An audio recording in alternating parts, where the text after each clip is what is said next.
Good morning students, welcome back in English Corner. How are you doing? Bagaimana kabar kalian di rumah? Selamat datang lagi pada pembelajaran bahasa Inggris di hari Selasa ini. So students, kalian sudah mengikuti mid semester test beberapa minggu yang lalu. Bagaimana hasilnya? Semoga memuaskan kalian akan pencapaian kalian pada pembelajaran bahasa Inggris kita sampai dengan hari ini. Nah, hari ini kita akan melanjutkan materi kita. Yang terakhir dulu kalian sudah masuk di bab yang ketiga, and you have learned how to state obligation and prohibition. Ingat kan? Kalian sudah belajar bagaimana caranya menyatakan kewajiban dan bagaimana caranya menyatakan sebuah larangan. Nah, hari ini kita masih melanjutkan di bab yang ketiga. Nah, apa yang akan kita pelajari? Hari ini kita akan belajar asking and giving suggestion. Oke, asking and giving suggestion. Nah, dulu sudah pernah kita pelajari sebelumnya apa itu asking and giving. Untuk mengingat-ingat, yuk kita lihat. Asking dari kata dasar ask, artinya meminta. Sedangkan giving dari kata dasar give, artinya memberi. Kemudian suggestion, ini kata dasarnya adalah suggest. Suggest, artinya adalah menyarankan.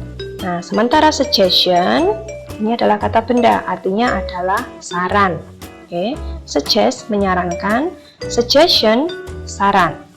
So, asking and giving suggestion means meminta dan memberi saran. Jadi hari ini kita akan belajar bagaimana caranya meminta saran dan cara memberi saran kepada orang lain. Nah, apa saja yang kita pelajari hari ini? Today you will learn 1. Asking suggestion, cara meminta saran. 2. Giving suggestion, caranya memberi saran. And the last, you will learn how to respond. Bagaimana caranya merespon jika kita sudah diberi saran. Nah, yuk kita mulai pembelajaran kita hari ini. The first part, bagian yang pertama, asking suggestion, cara meminta saran. Bagaimana caranya? Bila kita ingin meminta saran dari orang lain, kalian bisa menggunakan beberapa kalimat. Yang pertama, kalian bisa menggunakan kalimat what should I do? What should I do? Apa yang harus aku lakukan? Nah, itu ya. Lalu yang kedua, kalian bisa menggunakan any ideas? Any ideas? Artinya adalah apakah ada ide? Kamu punya ide? Any ideas? Yang ketiga, kalian bisa menggunakan do you have any suggestions for me? Do you have any suggestions for me? Apakah kamu punya saran untukku? Nah, yang keempat, kamu bisa menggunakan will you give me some suggestions?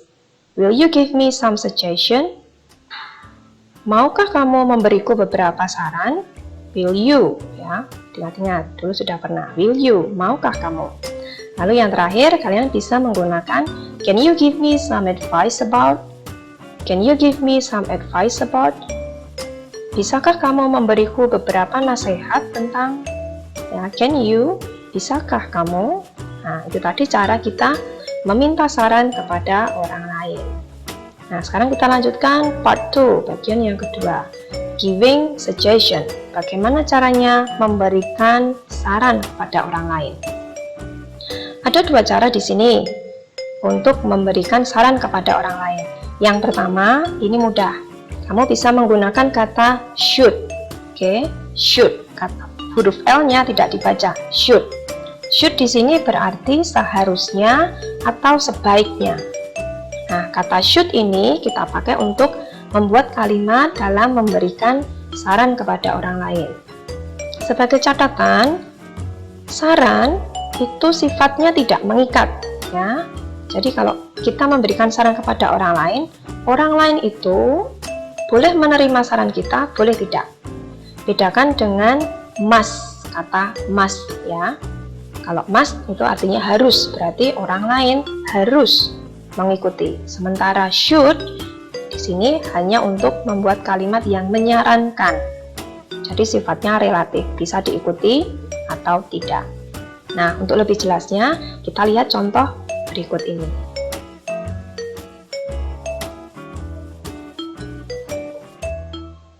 The first example is, you should change your bad attitude.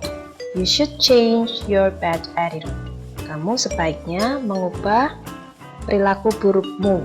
Ya, itu ya contoh yang pertama. You should change your bad attitude. Kamu sebaiknya mengubah perilaku burukmu. Should change. Sebaiknya mengubah. The second example, you should drink more water. You should drink more water.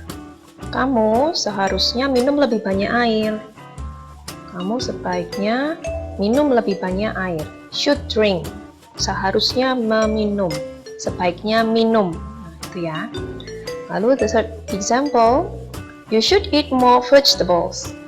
You should eat more vegetables. Kamu sebaiknya makan lebih banyak sayur. Kamu seharusnya makan lebih banyak sayur. Should eat. Sebaiknya makan atau seharusnya makan. Nah, itu tadi 3 contoh yang menggunakan kata should. Oke. Nah, kalian perhatikan. Dari ketiga kalimat itu, kata should diikuti kata kerja bentuk yang pertama. Kata should diikuti kata kerja bentuk pertama. Should change. Oke, should drink. Should eat. Nah, jadi kata kerjanya kata kerja dasar, tidak diberi imbuhan apapun. Nah, itu tadi ya contoh cara memberikan saran dengan menggunakan kata should. Nah, selain kata should, untuk give suggestion, untuk memberikan saran, kita bisa menggunakan beberapa kalimat berikut ini. Yang pertama, kalian bisa menggunakan why don't you? Why don't you? Contohnya, why don't you go to the doctor? Kenapa kamu tidak ke dokter saja? Oke. Nah, di sini meskipun bentuknya adalah kalimat tanya, tetapi maknanya adalah memberi saran. Why don't you go to the doctor? Nah, di sini kita memberi saran, kenapa kok kamu tidak ke dokter saja? Itu ya. Lalu kalimat berikutnya, kalian bisa menggunakan kalimat how about. How about. Contohnya, how about going to the cinema? How about going to the cinema? Bagaimana kalau kita ke bioskop? Nah, di sini kita juga menyarankan how about. Selain itu, kalian juga bisa menggunakan kalimat you need to. You need to. Contohnya, you need to drink more water. You need to drink more water. Kamu perlu minum lebih banyak air. You need to drink more water. Lalu yang terakhir, kalian bisa menggunakan kalimat I suggest. Saran saya atau I recommend. Artinya sama. I suggest atau I recommend. Contohnya, I suggest to buy the new one. Saranku, lebih baik beli yang baru. Ya, diawali dengan kalimat I suggest atau I recommend. Nah, itu tadi cara untuk memberikan saran kepada orang lain. Bisa menggunakan kata should atau bisa menggunakan kalimat seperti ini. Nah, bagian yang terakhir, part 3, kita belajar tentang responses. Bagaimana cara merespon ketika kita diberi saran oleh orang lain. Nah, ketika kita merespon, tentunya ada 2 pilihan. Yang pertama adalah accepting suggestion, lalu yang kedua adalah declining suggestion. Yang satu menerima, yang satu lagi menolak saran. Nah, accepting dari kata dasar accept, ini menerima. Sedangkan declining dari kata dasar decline, ini adalah menolak. Nah, bagaimana caranya? Untuk accepting suggestion, kalian bisa menggunakan kalimat berikut ini. It sounds great. It sounds great. Atau it sounds good to me. It sounds good to me. That's a good idea. That's a good idea. You're right. Atau okay, I will. Atau yang terakhir, berterima kasih. Thanks atau thank you. Nah, itu tadi cara menerima saran dari orang lain. Nah, sementara kalau kalian ingin menolak saran dari orang lain, kamu bisa menggunakan kalimat I don't think that's a good idea. Menurutku itu bukan ide yang bagus. Atau bisa juga I'm not sure about that. I'm not sure about that. Atau kalian juga bisa meminta maaf. Sorry, but I don't think I can do that. Sorry, but I don't think I can do that. Nah, itu tadi cara menolak dan cara menerima saran. Well students, itu tadi materi kita hari ini, bagaimana cara meminta dan memberikan saran kepada orang lain.